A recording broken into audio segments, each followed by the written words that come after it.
What for you were the breakthroughs, were the aha moments? Once I could approach and once I could escalate, that was the majority of it. I met another guy that is the funniest guy that I've ever met. He's able to meet someone and within 30 seconds, a minute, they're smiling, they're laughing, and they're his best friend. The best thing though is that it could be someone that is, just a regular guy, or it could be like an aristocratic guy, or it could be the manager of the club, or it could be a beautiful girl. It doesn't matter what it is, what kind of person, he can get them on side and make friends with them. And from him I got the kind of the social stuff, which is another piece of the puzzle. It seems like right now you travel a lot. Like just through our Facebook messaging and so on, it looks like you travel to a new country every 2 to 3 weeks or so. Well, it's been, sometimes I stay longer. I stayed longer in Brazil. I'm going to Moscow in a couple of weeks for 3 months or more. Nice. But sometimes I just go for a few weeks somewhere or a few days. Okay. So how would you say that, or does traveling change the way that you interact, or that your skills with women, or the way that you see this whole field? Yes, definitely.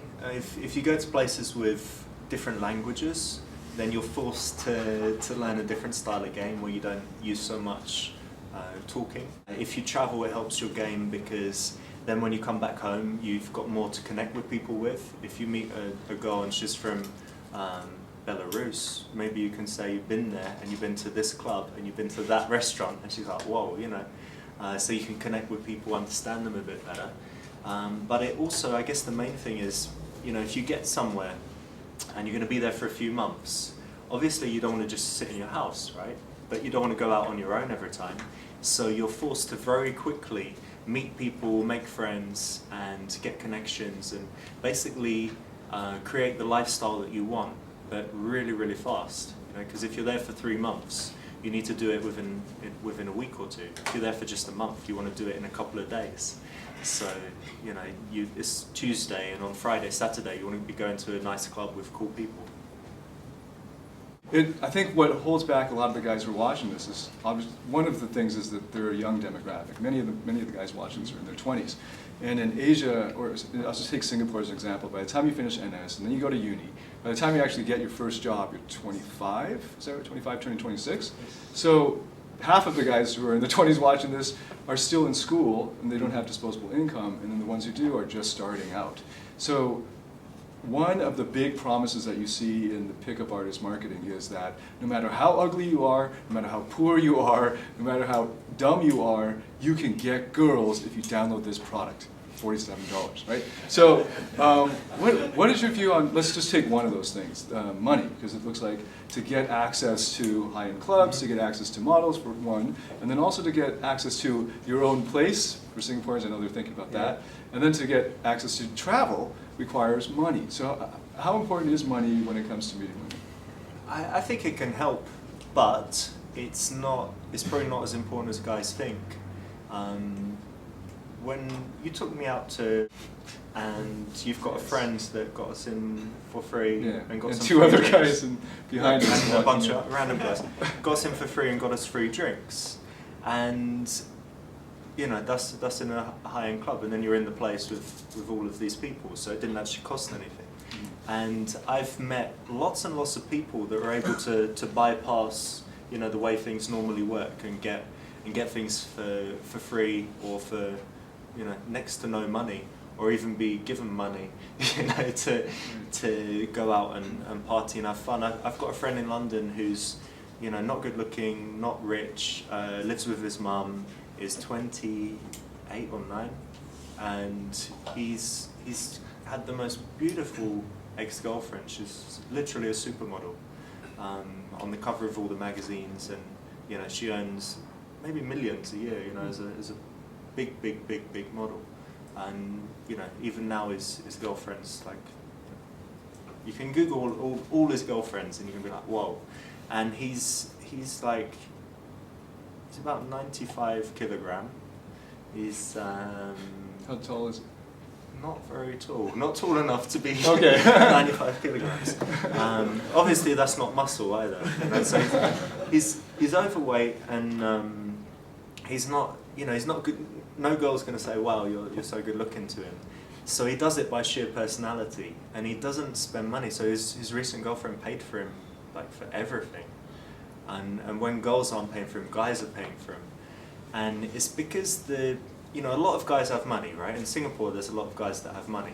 And you could say they even waste money. So I've heard, like, if you get like a supercar here, it's like 10 times more than in other places. 300% more than in the States. Crazy, right? So, yeah, Lamborghini would cost starting at $1 million.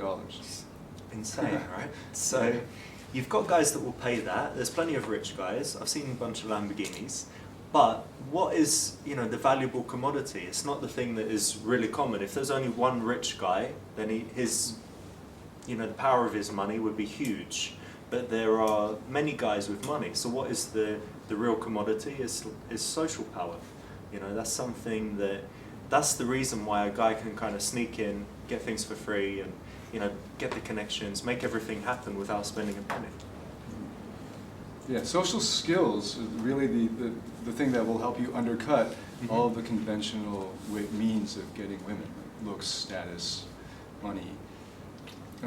And for all of these examples I brought up, like travel, you can do it really cheaply. There are plenty of websites that are on travel hacks that help you figure out how to get all those frequent flyer miles and fly around the world for free or really cheap, and then how to get, when you're getting accommodations cheaply. I think you're staying with some friends, so you have a lot of connections there. Just Tim Ferriss is really good at that sort of thing too. He's got websites. If you meet people, just from meeting people, they'll say, "Oh, you know, anytime you're in New York, come stay with me, and anytime you do this, come stay with me."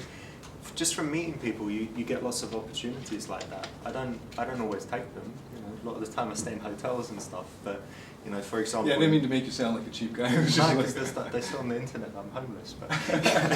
But in Singapore, these two, it's a couple that I introduced to each other, and then they got married. So they were like, "Oh, come to Singapore." They've been saying it for years. It's like, "Okay, I'll come to Singapore." And when you know a lot of people, it just makes the opportunities just pile up and pile up. And even if it's not, you know, come and stay with me, it's, "Listen, I'm going on holiday here, come with me." This guy that I learned how to escalate from, you know, the guy, he's called Steve, I wrote about him in my book. He was, right after I met him, he wanted to do a tour of Europe and go to 12 different countries. And he just said, "Do you want to come with me?" And we'd met like 2 weeks before. We'd only spent maybe 5-6 hours together. I didn't know really anything about him, but I said, "All right, cool, I'll go." And it was a crazy thing to do, but it ended up changing my life in a really positive way. But it would have never happened if I hadn't have made that first step of being sociable and actually meeting him. Because the way it happened, I was in the pickup, you know, one of these meetings of PUAs, and I saw him, thought he looked like a cool dude, and just started talking to him. And then, you know, it changes my life. He's the one that taught me how to basically sleep with girls, you know. So it was a huge thing. But so many of those opportunities. Again, this other guy that I was talking about that is not very good looking, has no money, but gets all the girls. I was in a nightclub and I was talking to a girl, and he was with her, and I was like, "Who's this idiot?" or whatever. You know, I was thinking something bad. But then I was like, you know, let me be friendly and let me just see, you know, he's with this beautiful girl, he must have something, you know, cool about him. I started talking to him, I really liked the guy. And I was like, "Oh, you know, let's hang out, blah, blah, blah." And then he took me to a club, got me in for free, and, you know, the rest is history. I went out with him maybe 300 times, you know, since then. And on Facebook, 50% of my friends are mutual friends with his. You know, so that's how deep our connection became. But it was all from that just 5 seconds where I said, you know, I'm gonna meet this person and get to know them. And even in this room, there would be opportunities like that. But in a few years, you could say, "I went to this event, and, you know, I started talking to this guy there, and then this happens." It could be like a work opportunity, it could be a personal thing. Is that there? Oh, you guys are hitting it off? So nice. Yeah. Oh man! So one of the things you were mentioning was that you had been offered by this friend of yours that you'd met for about 5 or 6 hours to go on a 12-country tour. Now, what were you doing? Did you have a job then? I'd just moved to London, And so I'd stopped not paying rent with my mum and started paying rent in London. And I was trading the stock market a little bit. But I basically had to commit to using my savings for something that might be a disaster. And it worked out. It wasn't too expensive. Overall, we were staying. Sometimes we stayed in like the most horrible places. Sometimes we got lucky and stayed somewhere nice. But it wasn't a huge cost, and I knew that if I ever needed to come home, I'd just buy a single ticket, and I could get home. We went on buses and trains, and it wasn't planes traveling between the countries. It was like, how cheap is the bus and how cheap is the train? All right, we'll take the bus. We're on this horrible bus overnight. Well, that's the adventure, right? Yes, I wouldn't do it. Maybe I wouldn't do it now. With hindsight, but back then it was, that was a turning brilliant. point. Yeah, it was absolutely brilliant. So one thing that I noticed a lot of Singaporean guys have is this tendency to not move forward and not be adventurous and not take risks.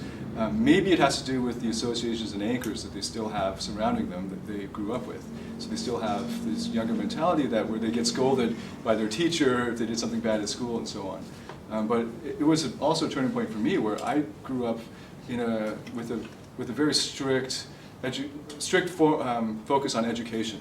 Not just from my parents and teachers, but myself. I prided myself on being disciplined and hardworking and being lawful and all that. And one thing I had to learn was that it wasn't that attractive to women. No. I mean, like just being straight by the book, boring, and you're afraid of things. A lot of it was fear of losing, fear of taking the risk. What if this happens? I still meet guys who, when I go over the risk analysis with them, they'll admit, it's like there's a 10% risk that it might not go well, and you've protected the downside good enough, right? It's like, yeah, but he's still afraid because it's that 10% risk. Yeah, I mean, the thing I didn't say about all of those situations was that I was actually scared. I was worried. I wasn't comfortable moving to London, leaving my mother and moving in with these people I didn't know. That was a really scary time. But I got into the habit of committing to doing something and just saying yes, and then worrying about it, until it happens, but committing to it and then doing what's necessary to make it happen.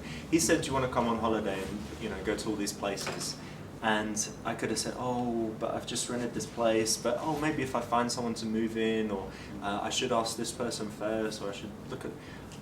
I didn't do that, I just said yes, because I knew it would be a challenge, something new, and I knew it would be better than staying in my house. That was the criteria, better than the current situation. And then I worried afterwards, and I was nervous afterwards. And it was, until we left and until things started going well, I was worried. But I know so many people where a friend of mine in London who works too much. He just stays and works. And but he can work from anywhere because he just works on his laptop. And I said, "Come to Moscow." He's like, "Oh no, mate, I'm just going to work hard and save up money, and maybe in a year I'll go to Brazil or something." I'm like, "Come to Moscow, you can use my air miles, so come for free." And he's like, no, mate, I should go in a few years, not now, I need to work. But it's cool, you can work from there. I'll be doing work as well in the daytime, but we'll have some fun. You can be in, Starbucks in Moscow, and there's just loads of beautiful girls around, so you'll be happier. He's like, "Oh, I'm not sure. And I'm like, I'm renting this place, you can sleep on the couch. And he's like, "Oh, I don't know." Stupid, right? Very, very stupid. That's just an example, but in everyone's life there'll be, maybe not that extreme, but there'll be situations where you have opportunities and you should always take them. But the first ones were hard, but after that I just get in the habit of agreeing and just taking all the opportunities. It got to the point where I have too many. People are like, "Oh, my friend's in Brazil, like come to Brazil. My friend's in New York, come to New York. My friend's in Singapore for 2 years, saying come to Singapore. My friend's in Moscow, saying when are you coming back to Moscow?" People in London like, "Why the fuck are you never in London?" The opportunities got too many, but it all came from just meeting people and saying yes in the beginning. Have you seen the movie Yes Man? Yeah. It's not like that though. No, it's a good movie. Well, one principle I've developed in life. But I did this stuff first. That was like. Oh, you beat him to it, right? It was based on. Maybe I didn't beat them up. One principle that I've adopted is to when I'm on the edge of something that could have risks associated with it, like something having to do with adventure. And I know that the downside is acceptable, but I have the fear, so I'm holding back. I'll just go ahead and do something, take some action, click on the ticket for the air ticket or something, and just buy it. That will force me to do it because I know that the natural human tendency is to play it safe. So I have to work against that. And then I'm like, shit, now it's non-refundable. Now I just have to rationalize into it, but I already knew that this was a good decision, it was good for me to do. Yeah, click it now, do the, sign up for the course or whatever it is that you've been putting off, and then you'll have to, do whatever it takes to get there. But if you say, oh, maybe I'll do it next week, or let me see about this first, or I'm not sure what's going to happen, then you will never do it. It's the same when you see a beautiful woman walking by. Same thing. Natural tendency is to do nothing, right?